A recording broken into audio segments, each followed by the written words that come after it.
Hey guys, welcome back to the channel. I'm CV Harris, and I'm at the Armory at Able Tactical with Shane Clevenger, and this looks like a revolver, Shane. It is, the old wheel gun. I don't know too much about revolvers, to be honest with you. Well, you're not alone. You're not alone. I'm kind of old school and was raised on these.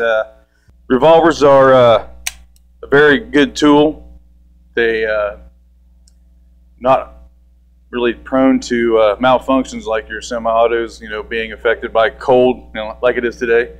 Cold really not going to affect it, but the only thing that will stop it will be a bad piece of ammo, bad cartridge. If you're going to carry one of these, I suggest that you find someone who's a good instructor to teach you about use of speed loaders or stripper clips or speed strips, whatever you want to call them. So, but your revolvers, again, like I said, are pretty basic. They're hard to stop. Typically 6 rounds, but you can get them in 5, 7, 8, 9, 10, depending on caliber.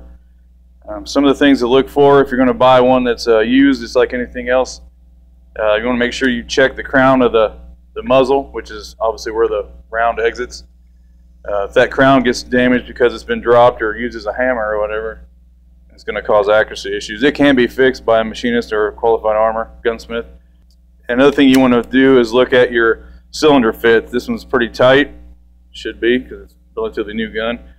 So if it's off, then your cylinder timing is going to be off, and therefore if you're shooting rounds, as you can see, there's a little gap between the front of the cylinder and the forcing cone, which is kind of like a funnel that will, the round will start the round into the lands and grooves.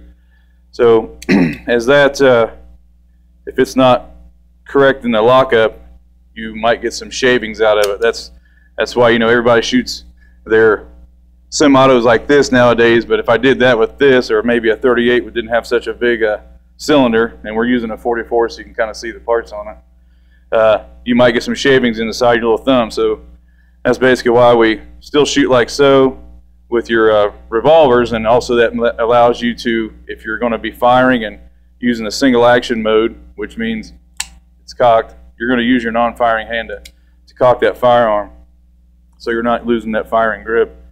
Another thing to look for is on the inside of the front of the frame. If you look at that hole where it goes into, for the Smith & Wessons, they're a little bit smaller. For the Colts and stuff, some of them are larger, and they all different styles. But you want to make sure that hole is nice and round. So if it's egg shaped, that's going to allow you to have a little bit of that cylinder play, and it typically comes from the whack. People throwing the cylinder shut. Trying to Hollywood it. Trying to Hollywood, yeah, cowboying it, whatever you want to call it. So yeah, exactly.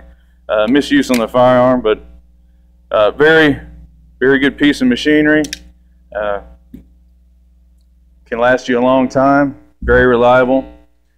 Plethora of ammunition that'll fit in them that's out there, and it's been out since for years. So. I know we've talked about dry firing here before. Dry firing a revolver, is that an issue? Well, again, some people are really against it. If you have a quality firearm, I don't think it's going to hurt it at all. Read your owner's manual, see what they say. Snap caps are always a plus. So, I try to utilize snap caps when I can. About the only thing that I dry fire on a regular basis is my competition 1911s. So. Right. You can't go wrong if you're using a snap cap. Right, yeah, absolutely. So, do it the safe way, do what the owner's manual says. You certainly don't want to avoid a warranty nowadays with the price that these things cost. So, take care of your firearms and they'll take care of you. Definitely. Okay, guys, if you guys have any questions about this revolver particularly, or any revolvers, be sure to leave it down in the comments section.